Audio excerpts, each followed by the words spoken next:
Hello everyone, good morning. कैसे हो आप लोग? आशा करती हूँ आप लोग सब बढ़िया होंगे और आपकी तैयारी अच्छी चल रही होगी। तो मेरे जो ये पहले पहले के जो ब्लॉग में पहले के बोल रहते हैं तो वो आप लोग हमेशा ही सुनते होंगे।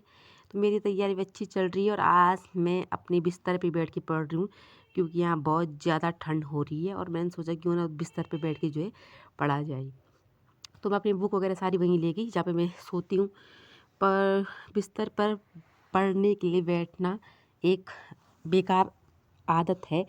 ये बैड हैबिट कह सकते हैं हम इसको, क्योंकि जहाँ पे हम सोते हैं वहाँ वहीं पे हम बैठ पढ़ रहे हैं तो वहाँ पे बहुत मेरे केस में ऐसा होता है कि वहाँ पे बहुत कम टाइम के लिए मैं बैठ पाती हूँ, बहुत कम टाइम के लिए वहाँ पे पढ़ पाती हूँ। लेकिन ठंड इतनी थी कि मुझे बिस्तर से बाहर आने का मन कर नहीं रहा था और मैंने सोचा वहाँ पे बैठूँगी तो वहाँ पे बिना किसी कंबल ओढ़ के बैठती हूँ तो फिर भी मतलब हवा कहीं ना कहीं से घुस जाती है और बहुत ठंड लगती है। तो मैंने सोचा बिस्तर में बैठ के जो है पढ़ लूँ। तो मैं थोड़ा जो भी टॉपिक मुझे क्लियर करने था साइकोलॉजी का मैंने ले रखा था, तो एक बुक मेरे पे पुरानी पड़ी हुई थी तो उसको मैंने जो है पढ़ा। तो वैसे भी नई बुक तो है नहीं और आप लोगों ने मुझे कमेंट भी नहीं किया कि साइकोलॉजी के लिए बेस्ट बुक कौन सी है। तो भाई मुझे भी अभी पता नहीं है, मैं भी इधर उधर पूछ रही हूँ और पता कर रही हूँ कि बेस्ट बुक कौन से। जैसे मुझे पता चलता है कि कोई अच्छी बुक है तो मैं आपको भी सजेस्ट करूँगी। जैसा कि मैंने अभी इससे पहले हिंदी में बेस्ट बुक कौन सी है उसके लिए मैंने अलग वीडियो बनाया था और उसको आप लोग बहुत देख रहे हो और आशा करती हूँ कि आप लोग वो बुक लाएंगे और उन्हीं से जो है पढ़ाई करेंगे। अगर आपको भी सोर्स मिलते हैं तो उससे भी आप अपनी पढ़ाई कर सकते हैं। तो मैं साइकोलॉजी का भी देखती हूँ, कहीं से अगर बेस्ट पैटर्न मिलता है कहीं से यूट्यूब से या कहीं से मिलता है तो मैं आपको जैसे ज़रूर सजेस्ट करूँगी। फिलहाल मैं अपनी पुरानी बुक से पढ़ रही हूँ, उससे कुछ टॉपिक है। वैसे सिलेबस का पता नहीं कि चेंज होता है कि नहीं होता है, वो तो मुझे नहीं मालूम। जहाँ तक मुझे लगता है सिलेबस वही रहेगा, चेंज नहीं हो सकता है शायद। तो होता भी है तो क्या ही बोलूँ, और नहीं भी होता है तो मतलब एक बेनिफिट होगा तो सबके लिए होगा, नहीं होगा तो सबके लिए होगा। उसमें कुछ कहने की बात नहीं है। तो मैं जैसे कि 2-3 दिन से बाद ब्लॉग डाल रही हूँ। तो रोज़ तो ऐसा है कि अब पेपर आने वाले हैं तो रोज़ ब्लॉग आएँगे नहीं। कभी-कभी मतलब जब मुझे लगेगा कि 2-3 दिन का शूट हो गया है या जो चीज़ मैं स्टडी रूटीन कुछ नया है तो वो आपको दिखा दूँ। तो यहाँ पे बगल पे एक प्यारा सा डॉगी आ रखा था। मुझे वैसे डॉगी उतने पसंद तो नहीं, लेकिन मुझे इतना पसंद आ रहा था, इतना पसंद आ रहा था कि मैंने इसको अपने पास ही रखा कुछ टाइम के लिए और इवन इसको मैं अंदर तक ले आई और अपने पास रखा। बहुत मतलब बहुत ही क्यूट था ये और मेरे साथ इतनी जल्दी घुल मिल गया था कि अगर मेरे पास जगह होती तो मैं ऐसा मन कर रहा था कि इसको यहीं रख दूँ। और सानवी तो इससे डर ही रही थी। तो थोड़ी देर इसको अपने पास लाई और सानवी चिढ़ रही थी कि उसको प्यार मत कर, मुझे प्यार कर। और वो मेरे पास ही आ रहा था, मुझे इतना अच्छा लगता है। जबकि अभी मैं रिकॉर्डिंग कर रही हूँ तो मुझे अभी भी इतना प्यार आ रहा है उस पर कि अपने पास रख लूँ, लेकिन पॉसिबल नहीं है क्योंकि हमें कुछ दूसरा जीव लाना है या एक रिस्पॉन्सिबिलिटी है कि सानवी की है, फिर उतने ही एक डॉगी लाओ उसकी रखो तो वो नहीं हो सकता है। फ़िलहाल के लिए तो बिल्कुल भी नहीं हो सकता है। तो उसके बाद आज सानवी चली गई है थोड़ा कहीं बाहर अपने पापा के साथ घूमने के लिए, या कह सकते हैं कुछ फंक्शन था वहाँ चली गई है। तो ये 1-2 दिन में आएँगे। तो ये मेरे लिए थोड़ा-सा ऐसा भी है कि सानवी की याद तो आ ही रही है, वो तो आएगी ही। लेकिन ऐसा है कि प्लस पॉइंट ये भी है कि अपने लिए जो थोड़ा पढ़ने का टाइम है वो थोड़ा बढ़ा सकती हूँ। पर सच बोलूँ तो जब वो रहती है तो उसी टाइम में मैं एडजस्ट कर पाती हूँ कि पढ़ने के लिए टाइम कब निकालूँ और कैसे निकालूँ। और जब अभी मेरे पास फ्री टाइम है तो एक अलग सा हो रहा है कि नहीं, कि मतलब कि बच्चा साथ में नहीं है और वो मतलब एक होता है ना, तो उस टाइप का हो रहा है कि मतलब उसके साथ रहूँगी तो टाइम भी निकाल लेती हूँ और सब एडजस्ट कर लेती हूँ। लेकिन अभी मैं नया टॉपिक नहीं पढ़ पा रही थी क्योंकि मेरा दिमाग उतना चल नहीं रहा था, क्योंकि अगल बगल कोई था नहीं। वैसे अगल बगल रहते हैं तो पूरा घर परिवार भरा भरा रहता है। तो आज सिर्फ सानवी की दादी और मैं थी यहाँ। तो मैंने पुराने जो टॉपिक थे तो उन्हीं को मैंने लिया और रिविज़न करना स्टार्ट कर लिया, क्योंकि रिविज़न में उतना दिमाग लगाना नहीं पड़ता और रिविज़न तो ऐसा है कि रिविज़न करते रहो जो पुराना आपके पास।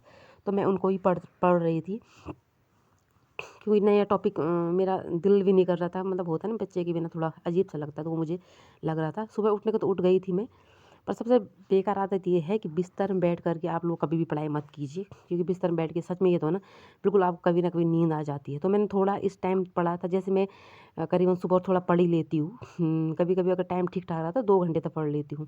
सुबह का टाइम मॉर्निंग का मेरा रहता ही रहता है, लेकिन आज मैं एक 1 घंटा भी पूरा नहीं पढ़ पाई। 1 घंटा भी पूरा बिल्कुल भी नहीं पढ़ पाई, क्योंकि मुझे बिस्तर में जल्दी नींद आ गई और आज ठंडी बहुत ज़्यादा ही हो रही, कुछ ज़्यादा ही हो रही, क्योंकि धूप भी नहीं है।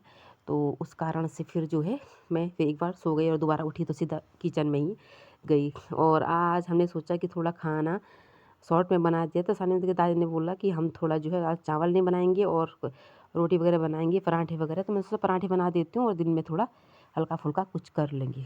तो इस प्रकार से मेरी पढ़ाई चल रही है। आप लोग भी अपनी पढ़ाई कीजिए भाई, और फॉर्म बहुत जल्दी आने वाले हैं। और जैसे ही फॉर्म आते हैं तो उसके बाद अगर मार्च में पेपर होता है तो हमें टाइम बिल्कुल भी नहीं मिलने वाला, बिल्कुल भी नहीं मिलने वाला। तो इसलिए अपना टाइम अभी निकाल लो जितना हो सके। और मैं भी टाइम निकाल रही हूँ, थोड़ा आप लोगों की वीडियोज़ भी दे रही हूँ 1 या 2 दिन में। इतनी हो पाएगा 1 या 2 दिन में दे पाऊँगी वीडियोज़, रोज़-रोज़ तो नहीं दे पाऊँगी। और मोटिवेट रहिए, अपने लिए टाइम निकालिए। जो लोग ये सोच रहे हैं कि फॉर्म आएंगे उसके बाद पढ़ेंगे, अगर फॉर्म आएगा उसके बाद पढ़ोगे। अगर मार्च में पेपर होता है और मार्च में ना होकर मई में पेपर होता है तो अभी बहुत कुछ शायद मेरे हिसाब से, अगर जो हाउसवाइफ हैं या जिनका अदर काम है और वो पढ़ाई कर रहे हैं, वो सोच रहे हैं कि जॉब कर रहे हैं, तो इतने कम टाइम में तो नहीं हो पाएगा। फिर भी कोशिश करने में क्या जा रहा है। पर ऐसा कि आपको, अगर आप नया पढ़ रहे हो और एक इतने कम टाइम में सोच रहे हो तो उतना नहीं हो पाएगा। हाँ, आपने पहले पढ़ा हुआ है और उसके बाद इतने कम टाइम में पढ़ने की सोच रहे हो तो हो सकता है, ये पॉसिबल है।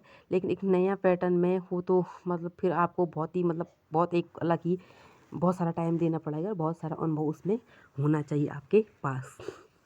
तो भाई तैयारी कीजिए, अपनी पढ़ाई कीजिए, आप जो काम कर रहे हैं वो काम कीजिए, अपनी जो है दिनचर्या को सुधारने की कोशिश करिए। तो मैं भी फ़िलहाल वही कर रही हूँ। और आजकल क्या हो रहा है कि थोड़ा मुझे शॉप पे तो नहीं जाना पड़ रहा है, लेकिन थोड़ा मैं जा रही हूँ साइड पे जहाँ मेरा घर बन रहा है, तो वहाँ साइड पे जाना पड़ रहा है थोड़ा बहुत किस टाइम। तो थोड़ा उससे भी जो डिसबैलेंस हो जाता है। तो आजकल 1-2 दिन से तो वहाँ काम भी नहीं था, तो घर पे ही थी। तो हो सकता है कभी कुछ काम ऐसे चलते रहते हैं लाइफ में। तो वही फ़िलहाल तो मतलब इन सारी झंझटों को और मुसीबतों के बीच ये है कि अपने लिए पढ़ाई का टाइम निकालें। अगर टाइम निकालोगे अपनी पढ़ाई के लिए तो आगे लाइफ सूटेबल रहेगी। क्योंकि आप देख सकते हो कि सुबह से शाम तक मैं सुबह अपने लिए टाइम निकालती हूँ, फिर दिन में तो मैं आजकल बिल्कुल भी निकाल पा रही हूँ, क्योंकि सानवी जाती है सुबह 9 बजे और 12:30 बजे घर आ जाती है। तो इतने बीच की बस काम निपटाना, फिर सानवी आएगी, उससे बहुत सारे ड्रामे देखने हैं।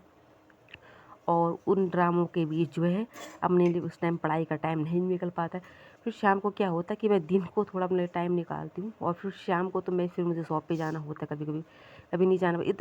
आप एक रूटीन में चल रहे हो तो अलग बात है, लेकिन अगर आपका रूटीन थोड़ा सा हट गया ना, मतलब यहाँ भी जाना है, वहाँ भी जाना है, यहाँ भी जाना है, वहाँ भी जाना है, तो उससे थोड़ा क्या होता है कि आदमी का बैलेंस नहीं बन पाते हो। और फिर जो है उतनी मतलब पढ़ाई के लिए तो ऐसा होता है ना कि थोड़ा भाई आदमी को कहीं इधर उधर जाने का कम हो, बाहर के माहौल से मिलना जुलना कम हो, तो इस प्रकार से जो अपनी पढ़ाई हो पाती है। तो फिलहाल मैं सूटेबल बनाने की कोशिश कर रही हूँ। अगर फॉर्म आते बहुत जल्दी जल्दी तो तब तो खैर बहुत कुछ छोड़ना पड़ेगा, बहुत कुछ त्यागना पड़ेगा, क्योंकि कुछ पाने के लिए कुछ खोना पड़ता है, और यूँ ही नहीं टीचर कोई बन जाता। आज के लिए इतना, मिलूंगी आपको नेक्स्ट ब्लॉग में।